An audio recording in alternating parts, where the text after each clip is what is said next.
nós estamos começando mais uma semana de oração.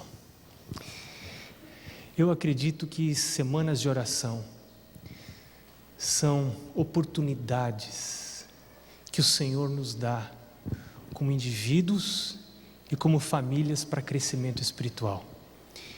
E é por isso que eu quero convidar você para estar com a gente aqui, acompanhar aí onde você está, talvez em casa, ou você assistindo pela TV Novo Tempo, ou assistindo em uma igreja. Quero convidar você para nos acompanhar durante esta semana, porque eu creio que Deus vai se revelar para nós aqui. E quando Deus se revela, Ele se revela com bênçãos. Por isso quero convidar você para estar conosco, para nós orarmos juntos, buscarmos ao Senhor juntos, estudarmos a palavra de Deus juntos e crescermos juntos como igreja, como família, como indivíduos. Esta é uma semana da família, mas é uma semana em que vamos buscar ao Senhor. Vamos estudar princípios que regem a vida espiritual de cada um de nós como indivíduos e que também se aplicam à vida em família. Eu quero convidar você para abrir a sua Bíblia, no livro de Gênesis, no inicinho do livro de Gênesis, e quero convidar você para orar também. Gênesis capítulo 2, verso 7, é o texto que vamos estudar, texto inicial, que vamos utilizar para o estudo desta manhã. Mas antes de lermos a palavra de Deus, quero convidar você para curvar a cabeça e fazermos uma palavra de oração.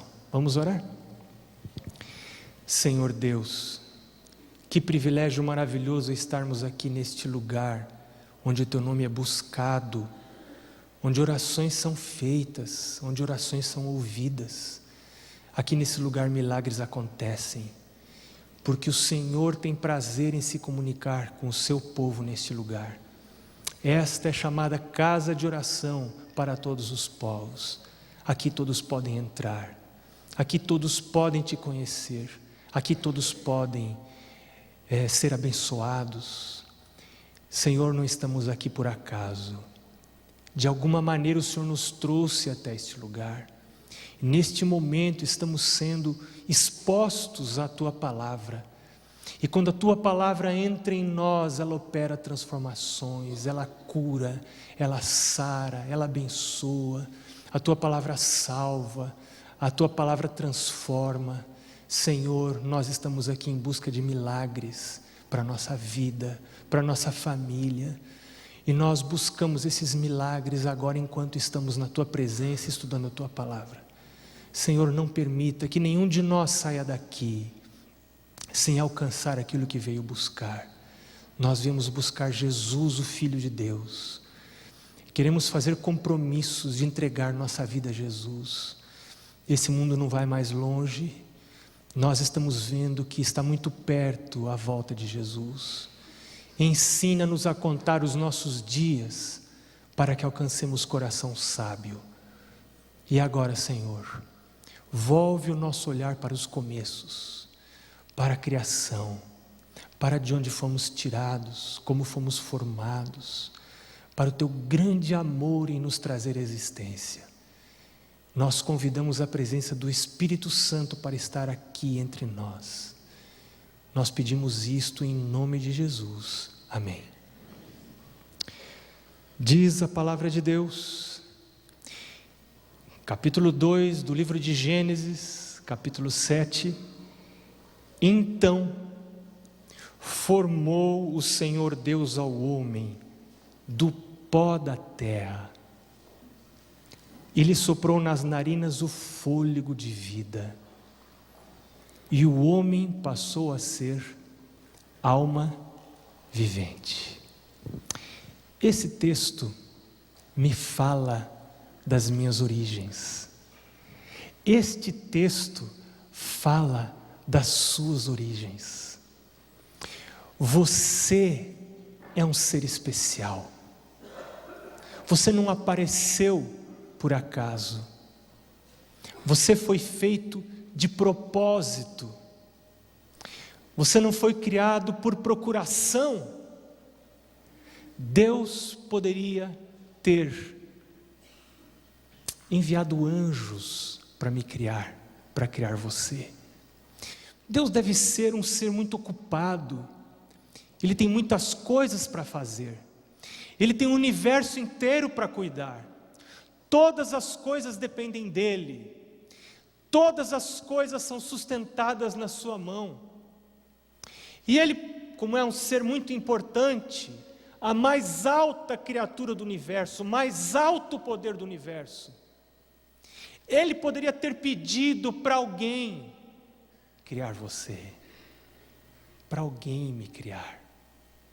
Mas a palavra de Deus diz que lá no princípio, Ele formou todas as coisas pelo poder da sua palavra, mas a você, o Senhor formou pela presença.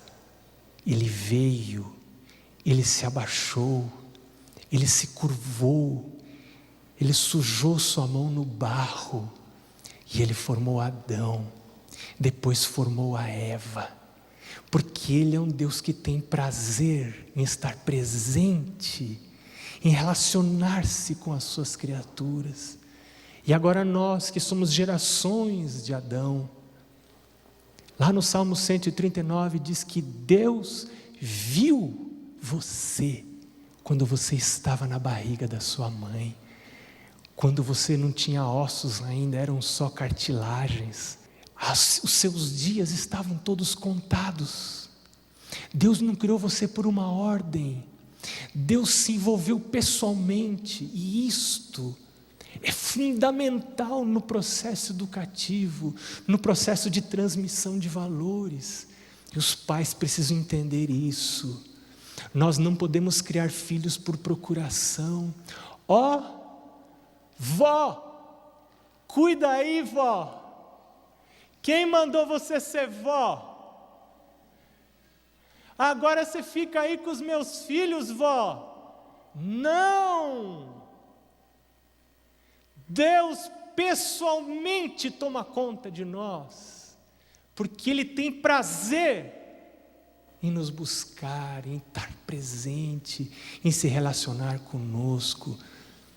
E se tratando de educação de seres humanos, o que é mais importante? O convívio ou o discurso? Só discurso não educa. O convívio transmite valores. Para que o discurso funcione, ele precisa estar de acordo com o que a criança vê na vida de quem transmite esses valores. A convivência com o pai e a mãe, estar presente, viver, andar, passear, relacionar-se, é fundamental nesse processo de transmissão de valores. O que mais transmite amor para um filho? Presentes ou presença?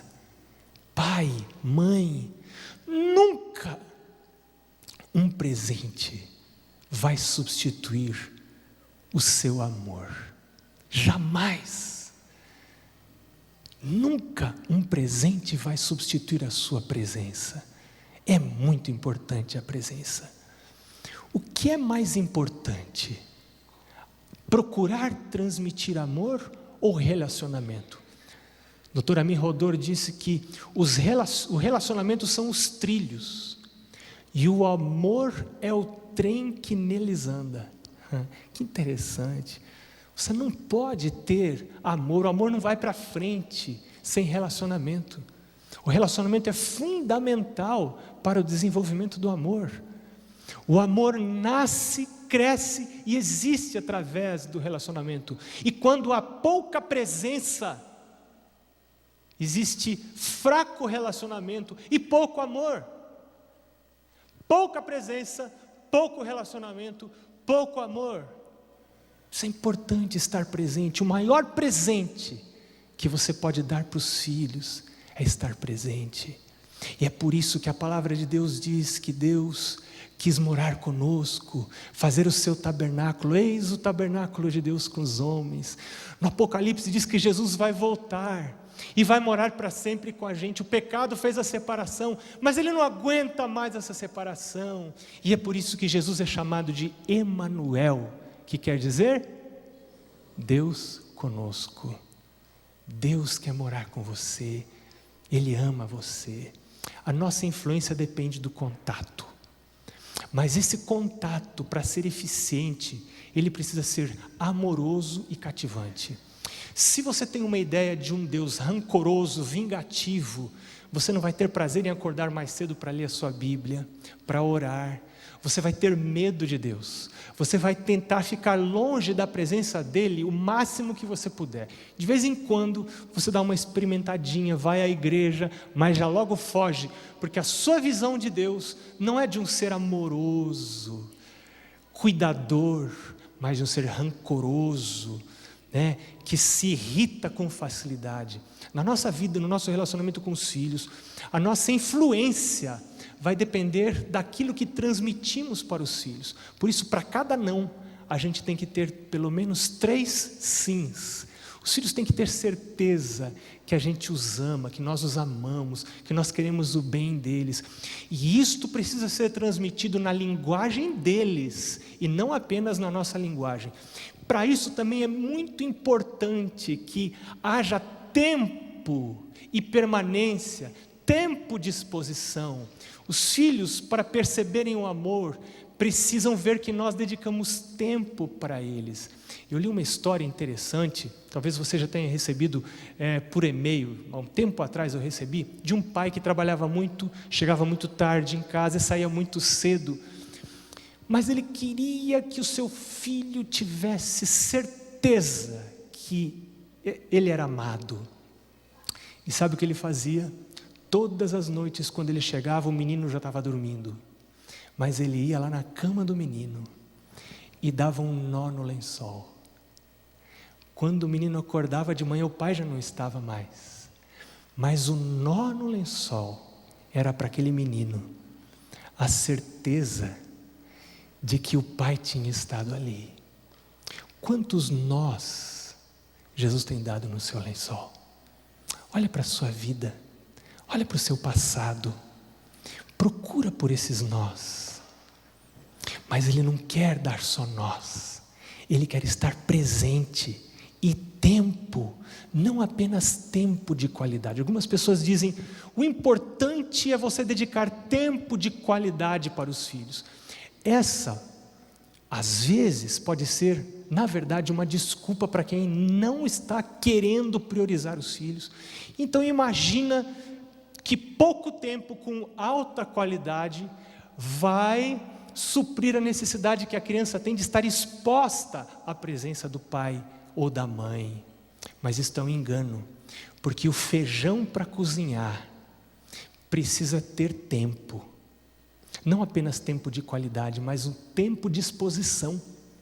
O feijão precisa estar exposto 40 minutos ao fogo, 30 minutos se for feijão novo, Se for aquele feijão mais barato, aquele que tem lá em casa, precisa ser mais tempo. E se você resolver dar um fogo de qualidade para o feijão? Não, eu não tenho tempo, eu vou dar um fogo de qualidade para o feijão. Eu vou pôr 1000 graus em 5 minutos para ver se esse feijão cozinha. O que vai acontecer com o seu feijão? Queima o feijão. A mente da criança é o seu feijão. A mente da criança precisa estar exposta a você, para que ocorra esse processo de transmissão de valores. Nós somos transformados pela presença. Este é um princípio espiritual. A palavra de Deus diz, Paulo diz, 1 Coríntios capítulo 3, verso 18, contemplando como por espelho a glória do Senhor, nós somos transformados. Somos transformados pela presença, por o Senhor estar presente e por buscarmos a presença do Senhor. E é por isso que precisamos estar presentes com os nossos filhos. Por outro lado, filhos, quando estão sozinhos, sofrem perda da função protetora da família. A família tem uma função protetora. O menino quer chegar meia-noite, o pai diz não, é perigoso, tem assalto, mas o pai não está tão preocupado com assalto. O pai está mais preocupado não com os assaltos físicos, mas com os assaltos morais, os assaltos espirituais, a perda da vida eterna, a perda da salvação. E o pai diz, não, você tem que chegar cedo, vem cedo para casa, você não pode namorar, está muito cedo, namora mais tarde, você tem que esperar, você tem que estar mais maduro, não namora com 12 anos, não namora com 13 anos, o mundo namora assim, mas os filhos de Deus não, porque namoro é para casamento, namoro não é brincadeira, namoro é coisa séria, e quem tem que dizer isso são os pais, porque a TV diz outra coisa. Então a família tem uma função protetora, cuidadora, o filho quer sair, e a família segura, protege, o pai fica olhando quanto tempo o filho fica na internet, está lá olhando, está lá no computador, de vez em quando a porta tem que estar aberta, e o pai passa, e olha, e tem que ver, e se o filho troca de site rapidinho, é porque tem alguma coisa, por que o pai não pode ver o site que o filho está olhando? Então a família tem uma função protetora, ela é muito importante, porque o filho não tem maturidade para enfrentar a vida, e as opções que a vida lhe oferece, ele vai se machucar, ele vai se perder, ele vai ter problemas na vida. Então a família tem uma função protetora, mas quando os filhos estão sozinhos, porque o pai e a mãe saem de casa, porque vão ganhar dinheiro, os filhos sofrem perda da função protetora. Eu li a história, ano passado, que mexeu muito comigo, uma americana contando que ela fez a opção de ficar em casa, para cuidar dos seus filhos. Ela não podia comer fora, ela não podia comprar roupa nova, mas ela fez esta escolha.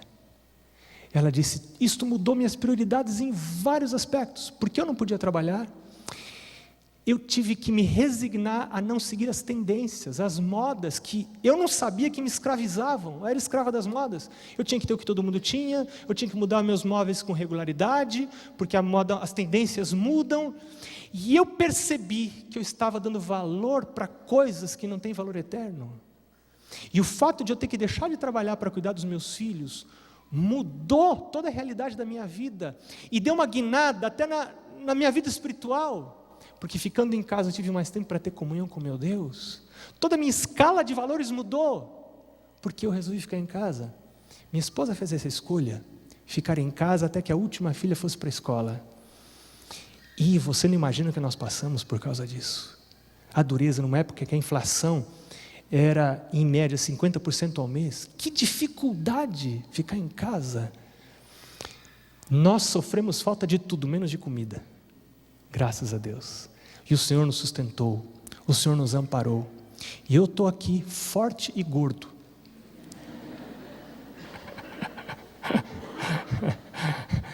o Senhor cuida de nós. Quando os filhos estão sozinhos, há uma baixa noção de pertencimento. Essa noção de pertencimento é fundamental para a segurança emocional de uma criança. Essa noção de pertencimento, ela vai dar uma noção de valor. Quando os filhos estão sozinhos, há uma baixa noção de valor, há uma excessiva individualidade. O filho faz tudo sozinho, ele aprende a comer sozinho, se virar sozinho, e então há uma tendência para a marginalidade. O maior desejo de Deus, como Pai, é ter intimidade conosco. A palavra de Deus diz, a intimidade do Senhor é para aqueles que o temem, aos quais Ele dará a conhecer a sua aliança. O Senhor tem desejo de ter intimidade conosco. O sábado é um sinal desse desejo que Deus tem. E havendo terminado Deus no dia 7º a sua obra que fizera, descansou nesse dia de toda a sua obra que tinha feito, e abençoou o dia 7º e o santificou, porque nele descansou de toda a obra que como Criador fizera. O início da vida do homem foi com relacionamento, não foi com trabalho. Deus não disse, você está pronto, está criado, vai trabalhar, vai pôr nome nos animais. Deus diz, você está pronto, está criado, a sua vida vai começar com um relacionamento. Relacionamento com Eva. O primeiro dia de Adão e Eva foi o sábado, passaram juntos, se conhecendo. Quem é você, Eva? Deixa eu ver você, acho que Adão punha a mão no cabelo da Eva. Por que você tem cabelo comprido, Eva? Eva, não sei. Eva, mas você tem coisas diferentes, Eva. Pois é, Adão, também acho você diferente, mas eu gosto. E gostaram. E Deus ali com eles, explicando as coisas. Vem cá que eu vou mostrar para vocês. Que coisa linda. Cessam as obras no sábado para desfrutar do relacionamento. Que presente de Deus é o sábado. O foco do sábado é relacionamento com o Criador. E o sábado nos revela como cada dia deve começar. Todo dia deve começar não com trabalho, mas com relacionamento. Eu acordo não para trabalhar, mas para me relacionar. O sábado é uma indicação de como a nossa vida deveria ser gerenciada. Revela quais deveriam ser as nossas prioridades. O que deve vir primeiro? Primeiro relacionamento. Primeiro relacionamento com Deus, depois relacionamento com a minha esposa, com meu marido, e em seguida relacionamento com os meus filhos, o culto familiar, estar ali com eles. Estas devem ser as nossas prioridades. Depois trabalho. Mas o pecado causou uma fuga do relacionamento, uma fuga da presença. Quando ouviram a voz do Senhor Deus, que andava no jardim, pela viração do dia, quando o dia virava, da noite para o dia, do dia para a noite, Deus costumava buscar Adão e Eva, estar com eles, andar com eles, comungar com eles, ter intimidade com eles. Mas, quando entrou o pecado, eles se esconderam da presença do Senhor Deus, o homem e a mulher, por entre as árvores do jardim. E chamou o Senhor Deus ao homem e lhe perguntou: onde estás? Onde estás? E agora vem a resposta de Deus, mas que do homem: Senhor, eu tive medo, eu vi que estava nu e eu me escondi. O pecado me leva a me esconder da presença de Deus. Filhos fogem quando erram. Filhos se afastam quando erram. O erro, o pecado interrompe relacionamentos. Filhos fogem como erram, mas os pais tomam a iniciativa. Quando um pai se ofende, uma mãe se magoa com os erros dos filhos, ela está perdendo a capacidade de ser mãe, ele está perdendo a capacidade de ser pai, porque Deus, o Pai, parte em busca dos filhos errantes, ele toma iniciativa, e isto é graça. Pais de graça vão atrás dos filhos que erram. Deus os procurava na viração do dia, 2 vezes ao dia, todos os dias, porque Deus sempre toma iniciativa, mas a resposta é do homem. Ele não força a presença. Na viração do dia, cada família decide se aceita ou não a busca de Deus, porque é Deus que está me buscando, Deus que está vindo atrás. Cada dia a família decide se aceita receber Jesus na sua casa ou não, de manhã ou à tarde. Este é o culto familiar.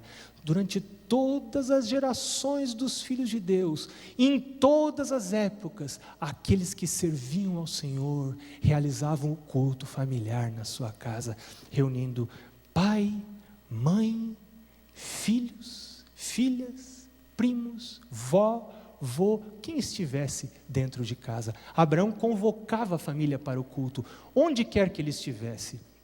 Alguém precisa ter a iniciativa de fazer. Culto familiar não acontece por acaso. Puf, teve culto em casa hoje.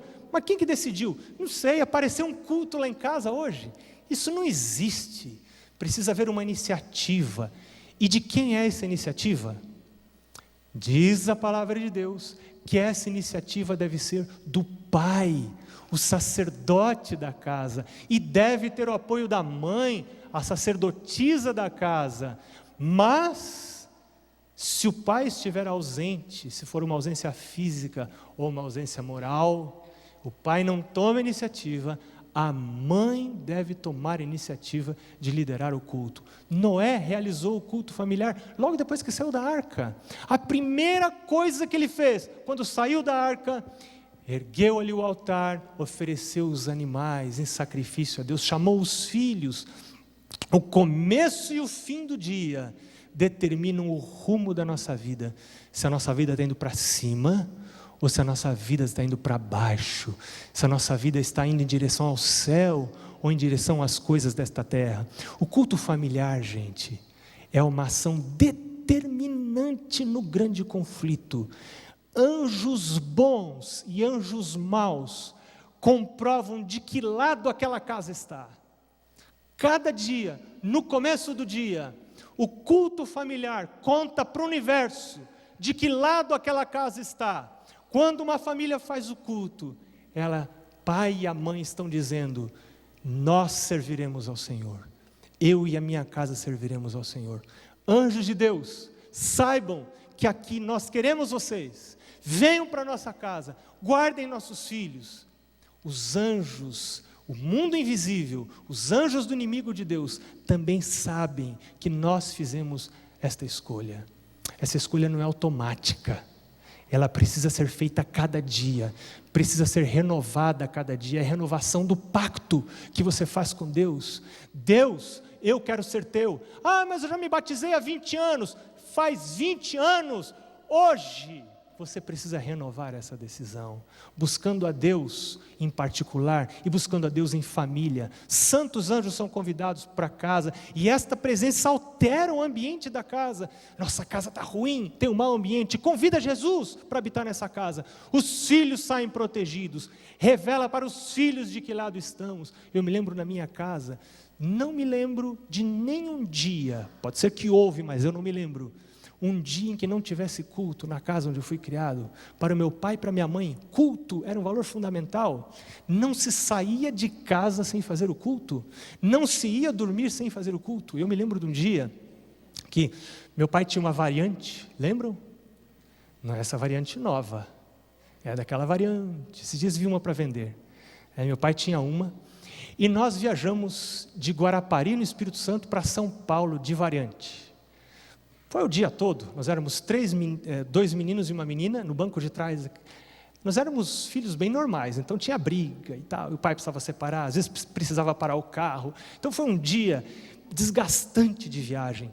Nós chegamos em casa às 3 da manhã, e tinha um hábito lá em casa: não se ia dormir quando você chegava de viagem sem descarregar o carro.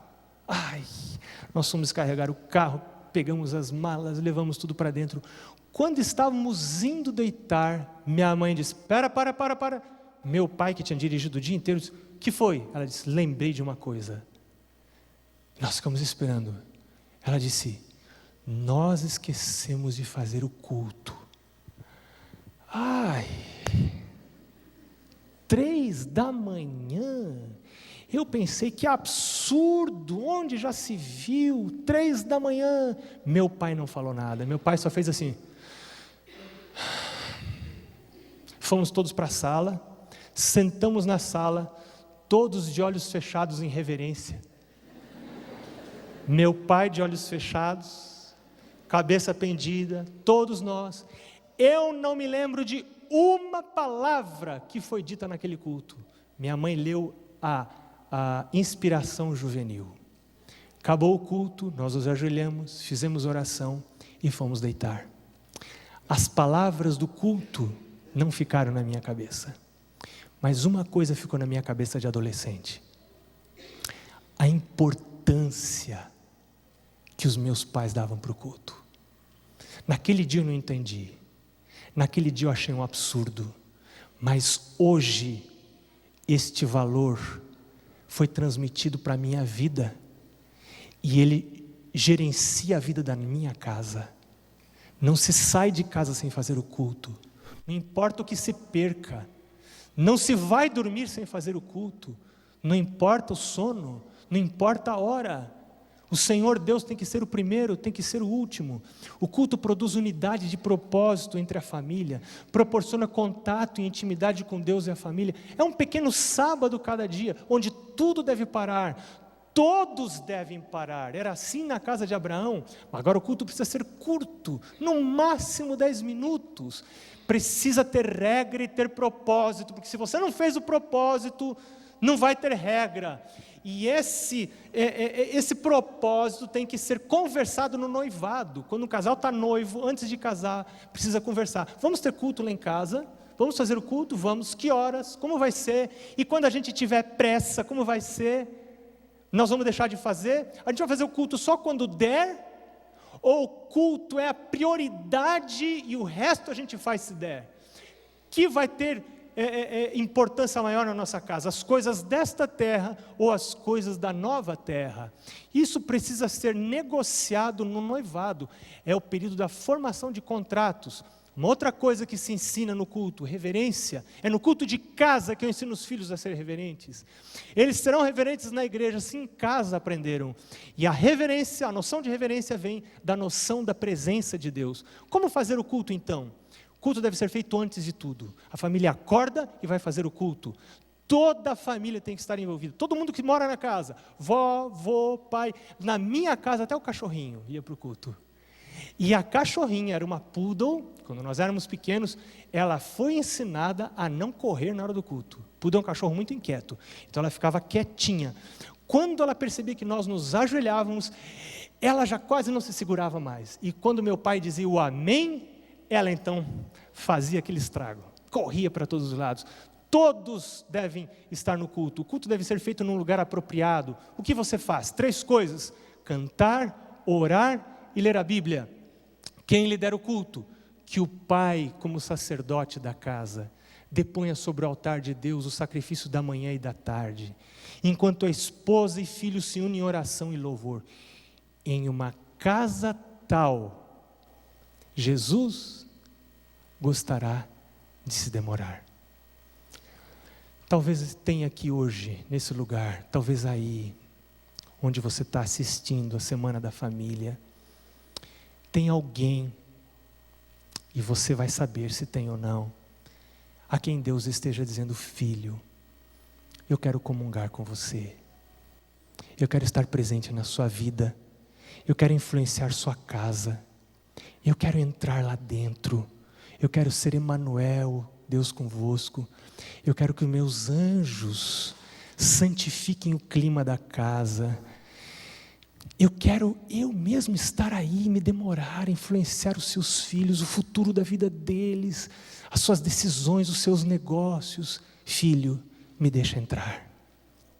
E pode ser que hoje, aqui, existam pessoas a quem o Espírito Santo está tocando e dizendo, e elas estão dizendo: eu quero, Senhor, eu estou precisando de Deus. Talvez você já tenha feito o culto algum tempo atrás na sua casa, mas esse altar está derribado, e o Espírito Santo está chamando você para erguer esse altar, e você está percebendo que hoje é o dia, você está vendo que hoje é a oportunidade, e você não quer perder essa oportunidade de começar o dia com Deus. Eu quero convidar você hoje para dizer diante de Deus: Senhor Deus, eu quero fazer o culto. E sabe o que eu quero fazer para vocês que estão aqui? Eu quero, nesta semana, cada dia a partir de amanhã, fazer o culto da manhã na casa de alguém que está querendo começar o culto. A partir das 5 horas da manhã. Se alguém precisar mais cedo, pode ser também. Mas a partir das 5 horas eu estou disponível, qualquer hora, não vou nem por hora, para fazer o culto com você. Você está querendo construir esse altar e dizer: Senhor, eu quero. Esdras, posso pedir para você tomar o nome das pessoas? Vocês podem procurar o Esdras, dar nome, endereço, telefone, RG, CPF, todos os dados. E eu quero fazer o culto com você, culto curto, vai ser uma visita do pastor na sua casa. Nós vamos orar e vamos dizer: Senhor, esta família em teu nome está querendo a tua presença aqui nessa casa e quer o teu poder, não pela força deles, mas pela tua força, querem fazer o culto em casa. Senhor, abençoa essa casa, eu quero estar lá na sua casa, durante esta semana. Então, por favor, procure o Esdras. Você que está aí, pode procurar alguém aí no seu auditório, na sua igreja, alguém que vá organizar esse programa de visitação às casas que querem fazer o culto. Eu quero deixar com você um verso, esta oração de Moisés. Moisés disse ao Senhor: se a tua presença não vai comigo, não nos faça subir deste lugar. Pois como se há de saber que achamos graça aos teus olhos, eu e o teu povo? Não é porventura em andares conosco, de maneira que somos separados, eu e o teu povo, de todos os povos da terra? E se tem alguém aqui hoje, que está querendo se unir a mim e dizer: Senhor Deus, se a tua presença não vai comigo, não me deixa sair de casa. Eu não quero sair de casa de manhã, se a tua presença não vai comigo. Pois como eu vou saber se achei graça aos teus olhos? Eu e a minha casa, eu e a minha família. E eu quero dizer com você, como disse Josué: eu e a minha casa serviremos ao Senhor. Neste momento, a Eliane vai cantar. Enquanto ela canta, eu gostaria de chamar aqui à frente aquelas pessoas que moram sozinhas e que querem começar o dia com Jesus. Estudantes, você que mora sozinho, que quer dizer: Jesus, eu quero começar o dia contigo. Eu quero chamar filhos que querem começar o dia com Jesus, não querem fazer da faculdade a coisa mais importante da sua vida, querem fazer de Jesus a coisa mais importante da sua vida. Mas eu quero chamar também mães, pais em Israel, para que venham aqui agora dizer: Jesus, eu quero tua bênção na minha casa, me ajuda a considerar as coisas eternas como mais importantes do que as coisas transitórias. Enquanto a Eliane estiver cantando, quero convidar você para vir aqui, nós vamos orar ao final, tudo bem? Vamos permanecer em espírito de oração.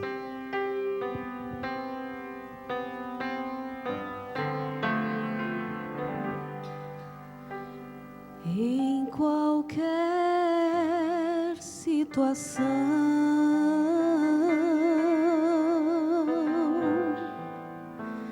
se eu sofro aqui, busco uma resposta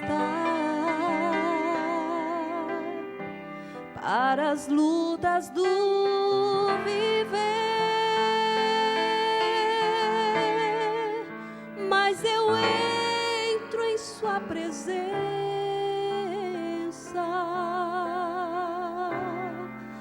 toda dúvida se vai,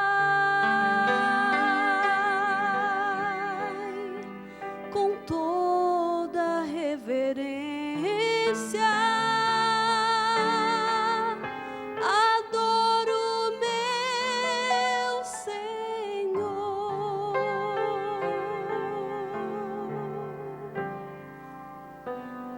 Na presença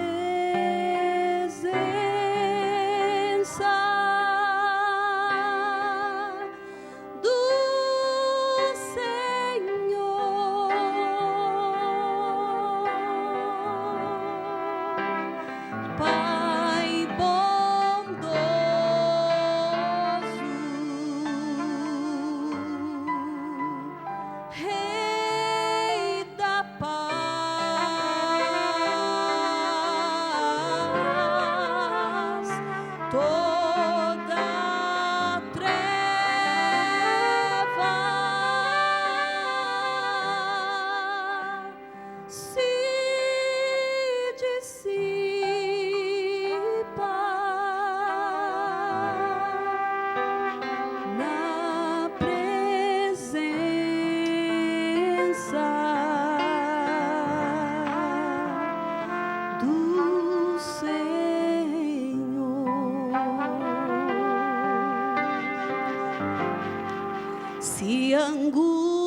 angústia te perturba,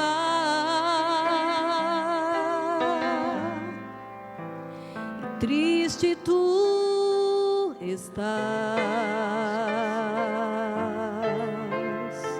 queres ter resposta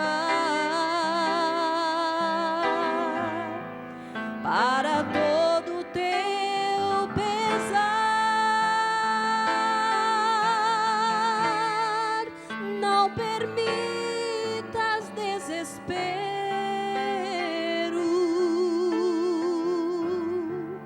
forte é o nome de Jesus.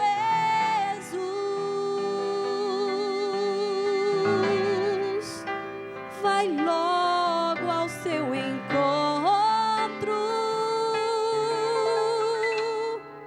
Ele te abrigará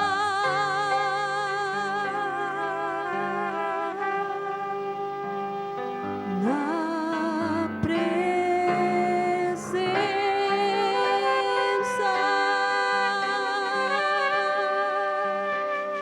do Senhor.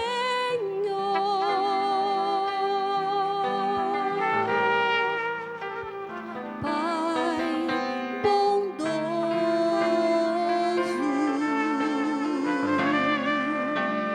Rei da paz,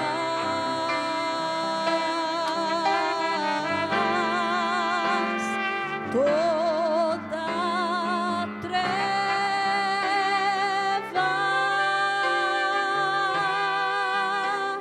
se dissipa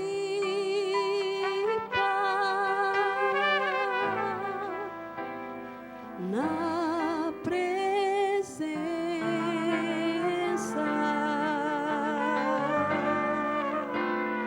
do Senhor.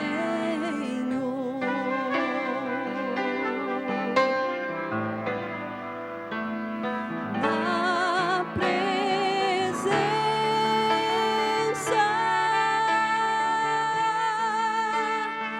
do Senhor.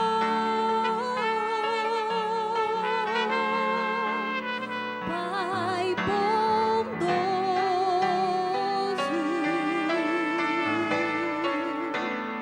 Rei da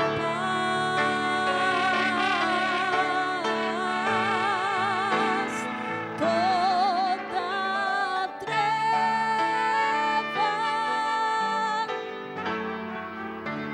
se dissipa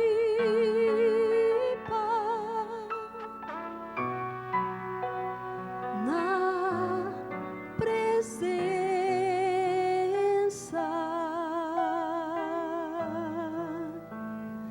do Senhor.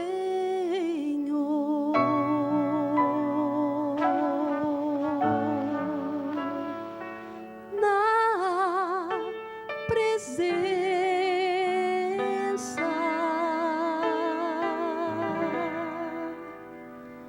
do Senhor.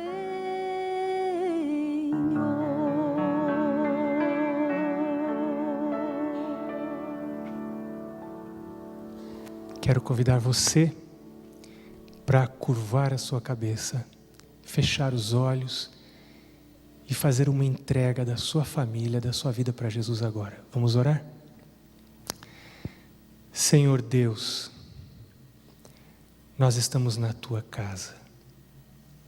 Logo mais, daqui a alguns instantes, nós vamos para a nossa casa. Mas não queremos que ela seja mais nossa. Queremos que ela também seja tua. Senhor, mora na nossa casa. Habita na sala. Habita na cozinha. Habita no quarto do pai e da mãe. Habita no quarto dos filhos. Na sala da televisão. Na mesa do computador. Senhor, que a tua presença santa, curadora, restauradora, afaste as influências de Satanás da nossa casa. Aqui à frente temos casais, famílias, pessoas que estão sentindo a urgência de começar o dia contigo. Muitos têm sentido essa urgência. Aí nos auditórios, nas igrejas onde essa semana está sendo apresentada, que o Teu Espírito se mova, Senhor, e bênção seja dada para o Teu povo. Nós rogamos estas bênçãos e agradecemos em nome de Jesus. Amém. Que o Senhor abençoe você. Até amanhã.